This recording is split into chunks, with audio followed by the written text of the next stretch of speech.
महंगाई और middle class परिवार की जोड़ी ऐसी रही जैसे कभी सहवाग और सचिन ओपनिंग बैट्समैन हुआ करते थे, जो एक दूसरे के बिना अधूरे हो जाते थे। गरीब वर्ग के पास सरकारी मदद पहुंच जाती है और अमीर वर्ग को महंगाई से ज्यादा कुछ फर्क नहीं पड़ता। लेकिन महंगाई की मार का सबसे बड़ा असर मिडिल क्लास परिवार पर ही दिखाई देता है, जिन्हें खुद के लिए सेविंग्स भी करनी है और साथ साथ समाज में उठना बैठना भी है, जिसके लिए प्रतिष्ठा बनाए रखनी पड़ती है। आज नाश्ते में क्या बना रही हो? आज रात के चावल पड़े हैं, बस उसी की खिचड़ी बनाएंगे। रोज रोज नए नाश्ते और पकवान में इतनी सारी चीजें खर्च हो जाती है कि महीने के अंत तक हाथ में कुछ बचता ही नहीं है। इस महीने दूध और पेट्रोल दोनों के दाम फिर से बढ़ गए। देखा, फिर से दूध दही पनीर ये सब महंगा हो जाएगा, और घर में इतने लोग, दूध दही ये सब तो लगा ही रहता है। हाँ, इस बार बुआ जी की बेटी की शादी में इतना खर्चा भी हो गया था, कपड़े, गहने, आना जाना, टिकट्स, अभी तक उसका हिसाब भी क्लियर नहीं हुआ है। हाँ प्लीज, घर में जितना हो सके उतना कम खर्चा करो तो ज्यादा अच्छा है, नहीं तो महीने के अंत तक कुछ सेविंग्स ही नहीं हो पाती है। इस महीने मैं पहले ही ऑफिस से एडवांस ले रखा है, अब और नहीं ले पाऊंगा। वेदिका जी की शादी में हमने दिया भी तो इतना सारा था, सोने की अंगूठी देनी पड़ी, मिठाइयाँ, कपड़े, तोहफे, सब कुछ। अब क्या करे, आपके बड़े भाई ने तो सोने की चेन दे दी थी, अब छोटा भाई अंगूठी भी ना दे तो समाज में सब यही कहते हैं ना, शायद इनके घर के हालात कुछ ठीक नहीं है, इसलिए देना पड़ा। बात माँ जी की भी गलत नहीं है, हम क्यों किसी को ये कहने का मौका दे कि हम मिडिल क्लास जैसे घर में चलते हैं।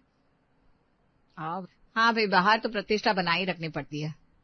ठीक है, अब जो हो गया वो हो गया, लेकिन घर में तो हम सब आपस में कंजूसी करके चल सकते हैं ना, बस वही करना है। हाँ, खाना बर्बाद नहीं करना और ज्यादा पकवान या बाहर की महंगी चीजों से बनने वाली चीजें बनाने की जरूरत नहीं है, जो बचा है वही खा लेंगे। बाहर हम लोग जैसे भी चल रहे हो, लेकिन सबको अपने घर की हालत का पता ही होता है, और हर परिवार यही चाहता है कि उनका सम्मान बाहर बना रहे, चाहे वो घर में दाल रोटी ही क्यों ना खा रहे हो। शर्मा जी का परिवार भी बस इसी कोशिश में था, लेकिन मिडिल क्लास परिवार में सब कुछ शांति से बिना किसी रुकावट के हो जाए ये भी कहाँ संभव है। कोई ना कोई नई मुसीबत और नया खर्चा तो सामने आ ही जाता है। अरे ये टूथपेस्ट को बीच में से किसने काटा है? मैंने काटा है, अभी इसमें और 2-3 दिन निकल जाएंगे। आपको पता भी है बाजार में टूथपेस्ट कितनी महंगी मिल रही है। हाँ चलो, ये भी सही है, जुगाड़ लगाएंगे तो ही तो काम चलेगा। अरे क्या काम चलाने की बातें हो रही है भाई? अरे जीजी, आप सुबह सुबह आई? लो भाई, अपने भाई के घर सुबह सुबह आ नहीं सकती क्या मैं? अरे नहीं नहीं जीजी, ऐसा नहीं कह रही थी, आप ही का घर है, कभी भी आ सकती हैं आप। अरे पहले एक कप कॉफी तो पिला दो। कॉफी? इतना जोर से चिल्ला रही हो ऋषि का बहू, जैसे मैंने ताजमहल मांग लिया हो। अब घर में कॉफी भी नहीं है क्या? अरे वो आज ही खत्म हो गई। बुआ जी, मैं अभी बनवारी की दुकान से लेकर आती हूँ। लो, मुझे पहले पता होता तो भैया के घर से ले आती, उनके घर से ही आ रही हूँ मैं भी। उनके पास तो कितने सारे अलग अलग तरीके के फ्लेवर्स पड़े हुए थे कॉफी के। अरे जीजी, ऋषिका भी ले आएगी, आप क्यों चिंता करती हैं? ठीक है, साथ में बटर और नो मैदा वाली ब्रेड भी ले आना, उसके ही सैंडविच बना देना। और हाँ, घर में देसी घी तो होगा ही, उसका थोड़ा सा हलवा बना देना, मैं यही नाश्ते में खाती हूँ। ये गया आज का 500 का नोट हाथ से। क्या कहा? अरे ये पूछ रही है, और कुछ लेकर आना है तो बता दीजिए। नहीं नहीं, तुम बस यही लेकर आ जाओ, बाकी मुझे तुम लोगों से कुछ जरूरी बात करनी है तो जल्दी आ जाओ। इतनी जरूरी बात खर्चे की तो होती है। गया इस महीने का बजट भी। मैंने कहा था ना, मिडिल क्लास परिवार में बिना किसी रुकावट के कोई काम हो जाए या पैसे बच जाए। आखिर ऐसा कैसे हो सकता है? ऋषिका और दीप्ति दोनों बनवारी के पास कॉफी और बाकी चीजें लेने जाती हैं और सोचती है कि अब कौन सी नई बात होगी बुआ जी के पास जो मिडिल क्लास परिवार के खर्चे को बढ़ा सकती है। ये नो मैदा ब्रेड, ये बिना फैट वाला बटर, ये कॉफी और ये काजू वाले बिस्किट, ये तो बस नाश्ते चाय के साथ खाने का खर्चा है। अगर बुआ जी शाम तक रुक गई तो न जाने कितने पैसे जाएंगे। ये सब छोड़ो भाभी, मुझे तो इस बात की चिंता है, अब कौन सी बात बताने वाली है बुआ जी? अरे अभी अभी 6 महीने पहले तो वेदिका की शादी करवाई थी, अभी कौन सी बात करनी होगी उन्हें? उनकी बेटी की शादी तो हो गई है पहले, कहीं पोते की तो नहीं करवा रही? अरे उनका पोता अभी 15 साल का है दीप्ति, कुछ भी मत सोचो तुम। जरूर कोई बड़ी बात है लगता है। भाभी, बात जितनी बड़ी होती है ना, खर्चा उतना ही बड़ा हो जाता है। बस इसी बात का तो डर हमें भी है कि अब की बार क्या होने वाला है। जब आप कुछ दिन पहले ही खर्चा बचाने की बात सोच रहे हो और अचानक से आपकी बुआ सास आ जाए और किसी जरूरी बात के बारे में कहने लगे, तो आपकी धड़कन तो तेज होनी ही थी। बस फिर क्या था, ऋषिका और दीप्ति ने सारा सामान लिया और कॉफी काजू वाला बिस्किट, ब्रेड, बटर के साथ सुनने लगी कि आखिर सुबह सुबह बुआ जी यहाँ क्या कर रही है। हाँ जी बताओ, अब क्या कह रही थी आप? रुको, मैं पेन और कॉपी लेकर आता हूँ, हिसाब भी तो करना है ना। क्या? अब मेरा मतलब है आपकी बात इतनी खास है, कहीं हम भूल गए तो इसलिए लिख कर रख लेता हूँ ध्यान से। ऐसे कैसे भूल जाओगे, क्योंकि बात भूलने वाली है ही नहीं। वेदिका आ रही है अगले हफ्ते बैंगलोर से, अपने ननिहाल, शादी की बात पहली बार। ला पड़ गया स्यापा। स्यापा क्या? मेरा मतलब सयानी बेटी आ रही है हमारी वेदिका, शादी के बाद पहली बार। आप सोच भी नहीं सकती हमें कितनी खुशी हो रही है। सच में इतनी खुशी की आंखों से आंसू बह रहे हमारे तो। बस ओवर एक्टिंग लग रही है। चुप करो ना, थोड़ा बहुत करना पड़ता है। अच्छा समझ गई। देखो अगले हफ्ते आ रही है, इसलिए मैं पहले ही बता रही हूँ, फिर तुम लोग कहोगे उसके लिए हमने कुछ लिया ही नहीं, तोहफा, तैयारी का समय ही नहीं मिला। मैं जानती हूँ वेदिका के दोनों मामा कितना प्यार करते हैं उससे। बड़े भैया ने तो अभी से उसके आने की तैयारी और मेनू भी तैयार कर दिया है। बोलो।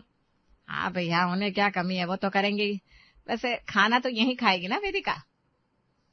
देखो बड़े भैया ने कहा है कि खाना तो वो उसके घर ही खाएगी, इसलिए मैंने सोचा कि तुम यहाँ उसे सुबह का नाश्ता करवा देना। बस तुम लोगों को भी बुरा नहीं लगना चाहिए ना कि यहाँ वो कुछ खा ही नहीं रही है। ना ही खाती तो अच्छा था, उसका तो एक दिन का नाश्ता हमारे महीने के राशन का बजट हो जाएगा। अब देखो पहली बार अपने मामा जी के पास आ रही है, वो भी अपने पति के साथ। अब क्या करना है, कैसे करना है, वो तुम सोचो, लेकिन जरा ध्यान रखना उसका ससुराल बड़े खानदान से है, जरा दामाद जी भी जरा ऊंचे शौक रखते हैं। बाकी मुझे पता है उसके दोनों मामा जी उसके लिए कोई कमी नहीं रखेंगे। बस यही नहीं बोलना था बुआ जी। भाभी, बुआ जी सिर्फ नाश्ता बोल रही हैं, लेकिन हमें पता है कि ये एक दिन का नाश्ता हमारे मिडिल क्लास ससुराल की महीने की आमदनी का बेड़ा गर्क करने वाला है। कुछ लोग सोचते हैं कि खर्चा हमेशा शादी, मकान या गाड़ी खरीदने में ही होता है, लेकिन अगर आप किसी मिडिल क्लास परिवार से आते हैं तो आपको पता होगा कि कभी कभी खर्च सिर्फ एक दिन की मेहमान नवाजी में पूरे महीने का हिसाब किताब बिगाड़ देती है। और यहाँ तो बात साधारण मेहमानों की नहीं थी, बात थी वेदिका की, जो शादी के बाद पहली बार अपने ननिहाल आ रही थी और साथ में आ रहे थे उसके पति दीपक जी, जिनके बारे में बुआ जी ने पहले ही इतना कुछ बता दिया है कि घर वालों को लगने लगा था कि जैसे कोई दामाद नहीं बल्कि विदेश से कोई मंत्री आने वाला है। देखो मैं पहले ही बता देती हूँ, बाद में कोई ये मत कहना कि मैंने समझाया नहीं था।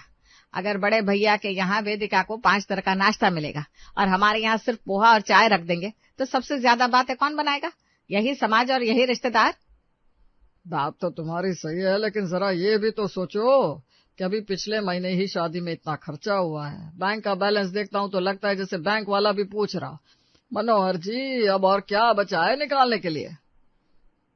पापा खर्चा तो होगा ही, लेकिन अगर करना है तो ढंग से करेंगे ना, बाद में ऐसा न लगे कि छोटे मामा ने कोई तैयारी नहीं की थी।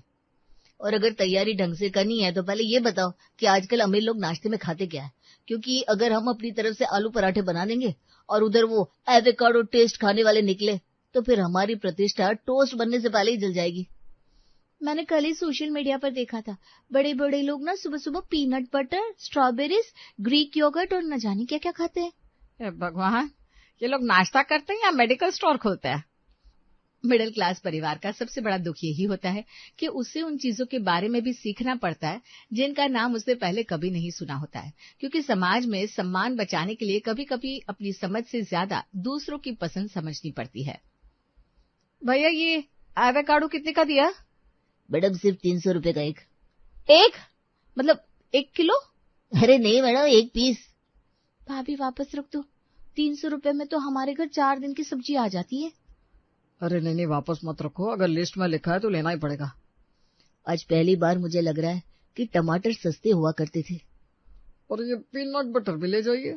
इसकी कीमत 700 रुपए। इसमें मूंगफली के साथ सोना भी पीस कर डाला है क्या? दुकानदार सामान बेच रहा था और शर्मा परिवार अपना कलेजा, लेकिन समस्या ये थी कि दोनों को अपना अपना काम पूरा करना था। कुछ ही देर में टोकरी भर चुकी थी। Avocado, strawberries, imported bread, peanut butter, dry fruits, custard powder, juice, चीज, बटर और न जाने क्या क्या। बिल बनकर आया तो सबकी सांस अटक गई। कुल मिलाकर 5,480 रुपए हुए। अरे बेटा जरा फिर से बिल देखना, कहीं इसमें दुकान भी तो नहीं जोड़ दी तुमने। क्या सर आप भी मजाक कर रहे हैं? पापा मुझे पकड़ लीजिए, मुझे थोड़े चक्कर जैसे आ रही है।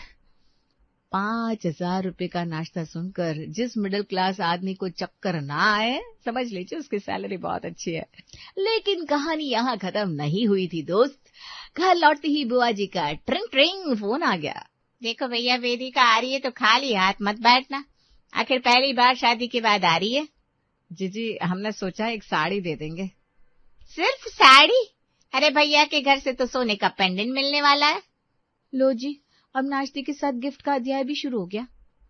जो होना है कर लेते हैं, बाद में यही याद रहता है कि बेटी पहली बार आई थी तब क्या दिया था। यही तो मिडिल क्लास परिवार की सबसे बड़ी मजबूरी है, उसे खर्चे याद रहते हैं लेकिन रिश्तों के सामने वो अक्सर हिसाब की कॉपी बंद कर देता है। आखिरकार एक सुंदर साड़ी, एक घड़ी और मिठाई के डिब्बे भी तैयार कर लिए गए और फिर आ गया वो दिन। सुबह 4 बजे से ही पूरे घर में हलचल शुरू हो चुकी थी। दीप्ति जल्दी करो, स्ट्रॉबेरीज काटनी है, कस्टर्ड भी जमाना है और टोस्ट भी तैयार करना है।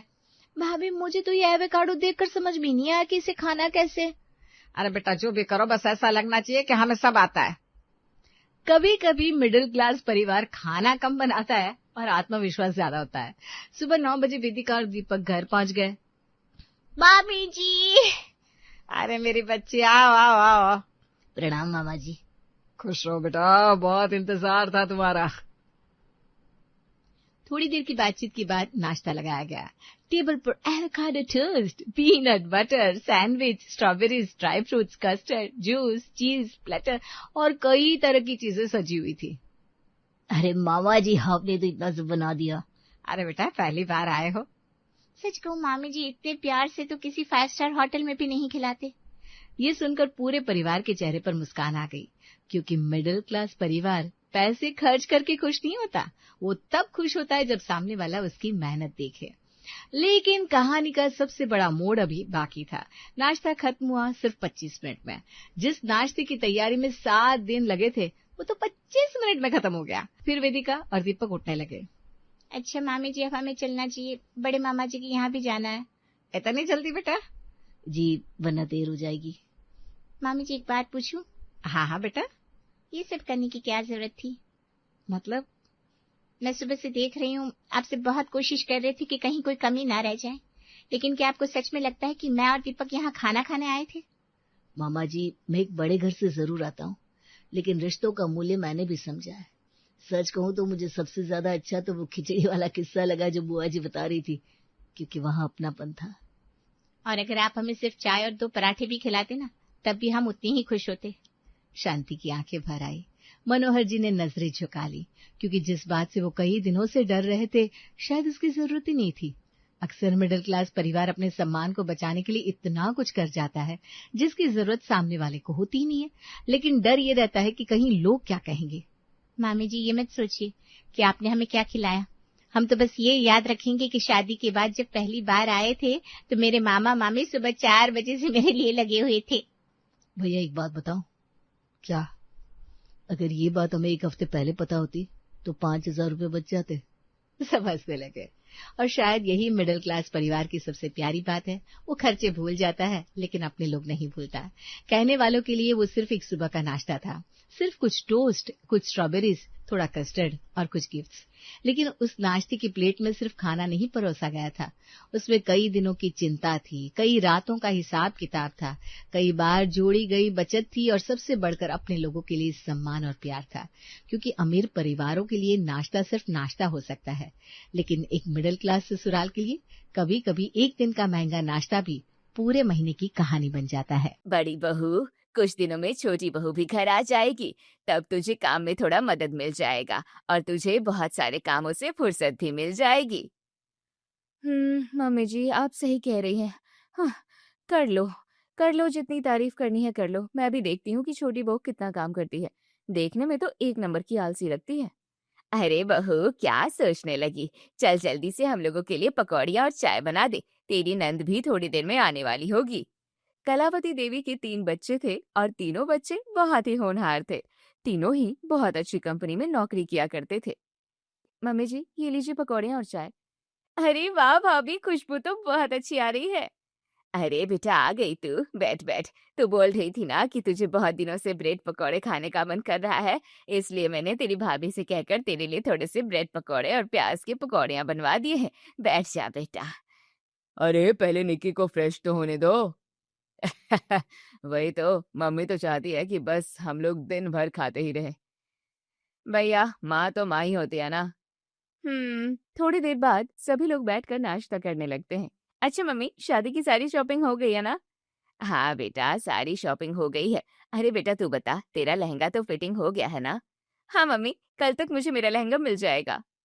वैसे नंदी जी, आपका लहंगा तो बहुत ही सुंदर है। आप तो सबसे ज्यादा चमकेंगी। हाँ, वो तो होगा ही, इतनी सुंदर जो है मेरी बेटी। क्या मम्मी, आप भी ना। अच्छा मम्मी, वैसे निशा भाभी भी कम सुंदर नहीं है? लो, फिर से निशा की तारीफ होने लगी। हाँ बेटा, निशा तो बहुत सुंदर है, बस जैसा मैंने चाहा है वैसा वो बन के रहे। हाँ। हम्म तो घर में शहनाइयां गूंजने वाली थी। कुछ दिनों बाद कलावती देवी के छोटे बेटे अमन की शादी निशा से हो जाती है। तो शादी के करीब 1 महीने बाद, मम्मी, छोटी भाभी कुछ ढंग से काम नहीं करती है क्या? मैंने उनसे बोला था कि मेरे इस ब्लैक कलर के कोट को अच्छे से धो देना, लेकिन ये देखो माँ, इधर की साइड से ये कितना गंदा लग रहा है। वो तो अच्छा हुआ कि मैंने अभी देख लिया, कहीं अगर मैंने ये परसों देखा होता तो क्या होता। परसों तो मेरी इंपॉर्टेंट मीटिंग है, मतलब छोटी भाभी के भरोसे तो मैं कुछ भी नहीं छोड़ सकती। निक्की बेटा, तू ये सब बातें बिल्कुल ठीक बोल रही है। मुझे भी छोटी बहू का काम अच्छा नहीं लग रहा है। अब तो शादी के 1 महीने हो गए हैं, कम से कम अभी तो उसे थोड़ा बहुत काम सीखना चाहिए। माना कि वो अमीर घर से है, लेकिन इसका मतलब ये नहीं कि वो कोई भी काम ढंग से नहीं करेगी। माँ, अब मैं क्या ही कहूँ? अरे बेटा, तू भी अभी कुछ मत बोल उसे। नई नई है बहू, थोड़ा काम सीखने में समय तो लगता है ना। जैसे तू अपना ही उदाहरण ले ले, जब तू ऑफिस में गई थी तो क्या तू 1 ही महीने में सब कुछ सीख गई थी? अरे तुझे भी तो समय लगा था ना। हाँ मम्मी, आप ये बात भी सही कह रही हैं। तभी निशा किचन से आवाज लगाती है। माँ जी, नंद जी, नाश्ता रेडी है, आप लोग आ जाइए। जी भाभी, आ रहे हैं। सभी लोग डाइनिंग टेबल के पास पहुंचते हैं। भाभी, नाश्ता अच्छा है, लेकिन थोड़ा और बेटर हो सकता था। एक्चुअली आपने इसमें नमक बहुत ज्यादा डाला है और मुझे नमक थोड़ा कम पसंद है, और इसमें थोड़ा तेल भी ज्यादा है। अच्छा नंद जी, आगे से ध्यान रखूंगी, लेकिन पराठे तो सही बने हैं ना? हाँ, पराठे तो ठीक है। अभी तो ये शुरुआत है निशा, आगे आगे देखो क्या होता है। बेचारी ने इतनी मेहनत की और ये लोग इतनी कमियां निकाल रहे हैं। अरे छोटी बहू, तुम क्या सोचने लगी? अरे इतना मत सोचो बेटा। अरे रसोई के काम में तो ऐसी छोटी मोटी चीजें होती रहती है। अरे अभी तुम एकदम परफेक्ट काम पर नहीं कर पा रही हो तो कोई बात नहीं, धीरे धीरे सब सीख जाओगी। जी ससुर जी। सभी लोगों ने निशा के नाश्ते में बहुत सारी कमियां निकाली, लेकिन फिर भी नाश्ता खूब जमकर किया। सभी लोगों ने इतना नाश्ता खा लिया था कि उनको खाना खाने की जरूरत ही नहीं पड़ने वाली थी। ये सब लोग तो कह रहे थे कि मेरा नाश्ता इतना अच्छा नहीं बना है, लेकिन फिर भी इन लोगों ने सारा नाश्ता खत्म कर दिया और ऊपर से मुझे और पराठे बनाने को बोल रहे हैं। अरे भाभी, मुझे पता है कि आप ये सोच रहे हैं कि हम लोग इतना नाश्ता क्यों कर रहे हैं। अरे आपको तो पता ही है कि हम लोग मॉर्निंग में निकल जाते हैं और सीधे शाम को ही आते हैं। शाम क्या, कभी कभी तो 8 और 9 भी बज जाते हैं, इसलिए हम लोग थोड़ा भारी भरकम नाश्ता करके जाते हैं। और क्या, मेरे बच्चे दिन भर बाहर रहकर दिन भर मेहनत करते हैं, और जाहिर सी बात है, नाश्ता तो थोड़ा भारी भरकम करेंगे ही। जी सासू माँ, वो तो है।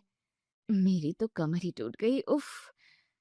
तो सभी लोग भारी भरकम नाश्ता करके अपने अपने काम में निकल जाते हैं। मैंने भी इतना सारा नाश्ता कर लिया है, अब तो मुझे भी खाना खाने का मन नहीं कर रहा। अरे छोटी बहू, चिंता मत कर। अब हम लोगों ने नाश्ता कर लिया है और हम लोग अब खाना नहीं खाएंगे, ठीक है? हाँ बहू, तुझे तो खाना बनाने से छुट्टी मिल गई है आज। आज का ऐसा माहौल देखकर निशा थोड़ी हैरान थी। वही शाम के 7 बज जाते हैं तो निशा रात के खाने की तैयारी करने लगती है, लेकिन तभी, अरे निशा बहू, खाना तो हम लोग थोड़ा लेट ही खाते हैं, तो तुम ऐसा करो बहू, पहले तुम जरा कुछ नाश्ता बना दो। तुम्हारी ननद निक्की को फ्रेंच फ्राइज खाने का बहुत मन है आज। अभी उसका मैसेज आया है, वो मैसेज में बोल रही थी कि मैं तुमसे कह दूं कि तुम उसके लिए फ्रेंच फ्राइज बना दो। अच्छा, तुम्हें फ्रेंच फ्राइज बनाना तो आता है ना बेटा? जी मम्मी जी, मुझे फ्रेंच फ्राई बनाना बहुत अच्छे से आता है। ये हुई ना बात। मेरी प्यारी छोटी बहू, चलो अब जल्दी से नाश्ता बना दो सबके लिए। सबके लिए? लेकिन माँ जी आपने तो कहा था सिर्फ नंदजी के लिए। अरे बेटा, अगर निक्की फ्रेंच फ्राइज खाएगी तो क्या हम लोग उसका मुंह देखते रहेंगे? अरे हम लोग भी तो खाएंगे ना थोड़ा थोड़ा। और वैसे भी तुम्हें बता दो निशा बहू, हम सभी नाश्ते के बड़े शौकीन हैं। हाँ, अच्छा चलो बेटा अब जल्दी से बना दो। जी सासू माँ। कविता और निशा मिलकर फिर से नाश्ता तैयार करती है। नाश्ता तैयार है सासू माँ। वाह, सो टेस्टी भाभी जी। भाभी जी, मुझे ऐसा लगता है कि आप फास्ट फूड ज्यादा अच्छा बना लेती हो। हाँ, सभी नाश्ता करते हैं। निशा, फ्रेंच फ्राइज बहुत अच्छा बना है, लेकिन थोड़ा और मिल सकता है क्या? हाँ भाभी, मैं भी यही कहने वाली थी। फ्रेंच फ्राइज बहुत ही टेस्टी बने हैं और थोड़ा सा बना दीजिए ना। चलो मैं बना देती हूँ। नहीं बड़ी बहू, तू रहने दे। फ्रेंच फ्राइज छोटी बहू को ही बना लेने दे। ठीक है मम्मी जी। निशा अकेले ही इन सभी के लिए फिर से फ्रेंच फ्राइज बनाने लगती है। वहीं थोड़ी देर बाद वो फ्रेंच फ्राइज भी खत्म हो जाते हैं, लेकिन इन लोगों की डिमांड खत्म नहीं होती। इन लोगों को फिर से फ्रेंच फ्राइज चाहिए होता है। अरे देवरानी जी, आप चिंता मत करिए। आप अब उधर साइड में खड़े हो जाइए, मैं बनाती हूँ। नहीं तो ऐसे में आपकी कमर ही टूट जाएगी। थैंक यू सो मच जेठानी जी। और इस तरह से शाम को भी खाने के समय ये लोग नाश्ता करते हैं। थैंक यू सो मच भाभी जी। हाँ बेटा, बिल्कुल मजा आ गया। आज भी दोनों बहुएं बिल्कुल थक चुकी होती है। वही करीब जब 10 बज जाते हैं तो ये लोग खाना खाने को बोलते हैं। तब इन दोनों बहुओं को खाना भी बनाना पड़ता है, तो सभी लोग डाइनिंग टेबल पर बैठे हैं। सब्जी टेस्टी है। अरे बॉस का फोन। हेलो जी सर। अच्छा सर, वो फाइल कंप्लीट करके देनी है अभी। अच्छा अच्छा ओके। अच्छा मैं भाभी, अभी फिलहाल खाना नहीं खा सकती क्योंकि मुझे बहुत ही अर्जेंट काम है, मैं बाद में आती हूँ। ठीक है बेटी, तू जा अपना काम कर। अच्छा बेटा, ये तुरई की सब्जी मुझे कुछ खास नहीं लगती, इसलिए मेरा भी खाना खाने का मन नहीं है अब। तो मैं जा रहा हूँ, मेरा मन पसंदीदा नाटक भी शुरू हो गया है। ओके, वैसे भी वो नाटक आधे घंटे ही आता है। मैंने भी थोड़ा बहुत खा लिया है, अब पता नहीं क्यों मन नहीं कर रहा है, मैं भी जा रहा हूँ। ओके। सभी लोग कुछ न कुछ बहाना ढूंढकर डाइनिंग टेबल से चले जाते हैं। आखिर ये सब ऐसा क्यों कर रहे हैं? अरे देवरानी जी, ये बात तो मैं आपसे बहुत पहले से करना चाह रही थी, लेकिन कुछ नहीं कह पाती थी क्योंकि मुझे डर लग रहा था कि कहीं मेरे कुछ बताने से आप लोगों के बीच में कुछ दरार न पड़ जाए। नहीं नहीं जेठानी जी, ऐसी कोई भी बात नहीं है, ऐसा कुछ नहीं होगा, आप बताइए तो। हमारा ससुराल बार बार नाश्ता करने वाला ससुराल है, यानी कि एक ऐसा ससुराल जहाँ पर न लंच होता है न डिनर। अगर होता है तो सिर्फ नाश्ता होता है। मैं भी जब पहले इस घर में आई थी तो मैं भी बहुत परेशान हो गई थी, लेकिन क्या करूं, कुछ बोल नहीं पाती और अभी तक कुछ बोल नहीं पाई। वही तो जेठानी जी, ये तो बड़ी अजीब समस्या है। पर आप चिंता मत करिए, इसका कोई ना कोई हल तो निकल ही जाएगा। अगले दिन बहुएं आलू के पराठे और चाय बनाती है। आज तो दोनों बहू ने कमाल कर दिया। बच्चों, बहुत ही स्वादिष्ट आलू का पराठा बना है और चाय, इसके तो क्या ही कहने, एकदम मलाईदार चाय बनी है। हाँ, जरा एक कप चाय मुझे और मिल जाती तो अच्छा होता। बड़ी बहू चाय बनाकर लाती है और वो भी ढेर सारा, क्योंकि उसे पता था कि ये लोग बार बार चाय बनवाएंगे। अरे बहू, ये क्या, इतना सारा चाय एक ही बार में बना कर ले आई? बहू, ये आलसी वाला काम मत किया करो। अरे हम लोग ज्यादा नाश्ता करते हैं तो इसका मतलब ये थोड़ी है कि हमें ठंडा ठंडा चाय और नाश्ता दोगी तुम। छोटी बहू, जा बेटा, जा फिर से हमारे लिए गरम गरम चाय बना दे। ठीक है मम्मी जी। निशा चाय बनाकर ले आती है। वहीं इन लोगों को गर्मा गर्म चाय पसंद होती है, तो ये लोग थोड़ी थोड़ी देर में 4-5 बार निशा से चाय बनवा लेते हैं। बेचारी निशा भाग दौड़ में थक जाती है। और अब बारी आती है पराठे की। बेटा, पराठे तो सारे खत्म हो गए, थोड़े और बना दे। हाँ, मैं अभी 2 पराठे और खाऊंगा। ये अमन कैसे हैं कि मैं इतनी परेशान हो रही हूँ और इनको मेरी परेशानी दिखाई नहीं देती? हाँ, पहले तो मेरा पराठे खाने का मन नहीं कर रहा था, लेकिन अब मेरा मन कर रहा है। कविता, सुनो ना, मेरे लिए भी 2 पराठे बना दो। जी ठीक है। अच्छा भाभी सुनिए, मुझे और पराठे खाने का मन कर रहा है, लेकिन अभी मैं नहीं खा पाऊंगी क्योंकि बार बार बॉस का कॉल आ रहा है। तो आप ऐसा करिए ना, जो मसाले बचे हैं उसी के कुछ पराठे और बना दीजिए, मैं आकर खाऊंगी, ठीक है? इतने दिनों से सिर्फ नाश्ता नाश्ता नाश्ता चल रहा है। अरे कितने दिनों से मेरा बैंगन का भरता और दाल चावल खाने का मन कर रहा है, लेकिन अपने ससुराल वालों की वजह से खाना बना ही नहीं पा रही हूँ। ये कैसा अजीब ससुराल मिला है मुझे, ऊपर से नाश्ता बनाकर थक भी गई मैं। अब कहाँ से खाना बनाऊं? उसी शाम को फिर से नाश्ता बनता है, पोहा। अरे बहू, आज वर्मा साहब बुला रहे हैं। जरा हम वहां पर हो आते हैं, तब आकर नाश्ता करेंगे। ठीक है पिताजी, आप चिंता मत करिए, कविता आपके लिए फिर से पोहे बना देगी। अरे आप वर्मा साहब के यहाँ जा रहे हैं तो हमें भी जरा छोड़ दीजिएगा वहीं तक, हम तो भूल ही गए थे, हमने अपना चश्मा बनाने के लिए दुकान वाले को दिया था। अरे तो कोई बात नहीं, हम ले आएंगे। अरे नहीं नहीं, हम ले आएंगे, वो हमेशा एक गलती कर देता है, जरा हमको उसे वो सब बताना भी है। अच्छा, मैं तुम्हें छोड़ आऊंगा। इसका मतलब अब फिर से हमें नाश्ता बनाते रहना पड़ेगा। तो दोनों बहुओं के सास ससुर बाहर निकल जाते हैं। वहीं दोनों बहुएं उन दोनों का इंतजार करती हैं और उनके आने के बाद फिर से पोहा बनाने लगती है। और इस तरह आज भी पूरे दिन बस नाश्ता ही बनता है। वहीं रात को खाना तो बनता है लेकिन फिर से कोई नहीं खाता। ये सभी कुछ ना कुछ बहाना दे देते हैं। अगले दिन, ये लो, आज नंद जी और जेठ जी तो बिना खाए ही चले गए। बार बार सभी लोग नाश्ते के बीच से उठ जाते हैं और आशा करते हैं कि हम दोनों बहुएं फिर से नाश्ता बनाएं, और ये नहीं कि खाना ना बनवाएं, खाना भी बनवाते हैं ये लोग। अब बहुत हुआ, जवाब देने का समय आ गया है। तभी घर में मेहमान आ जाते हैं। अरे कलावती, ये लो तुम्हारे मनपसंद रामू हलवाई के समोसे और गर्मा गर्म जलेबी और साथ में 2-4 खस्ते भी लाई हूँ। अरे पम्मी, तू तो बहुत अच्छी है, तूने तो मेरा दिन बना दिया। ओह, अरे बाप रे, इतना सारा नाश्ता वो भी। अरे मुझे पता है कि तू और तेरा पति नाश्ते के कितने शौकीन है, इसलिए मैं ये सब नाश्ता ले आई, चल फटाफट खा ले। आहा, कलावती अपने पति को बुलाती है और साथ में मिलकर नाश्ता करने लगती है। आह, रामू हलवाई तो बेस्ट है, बेस्ट। आह, चलो कम से कम आज नाश्ता नहीं बनेगा।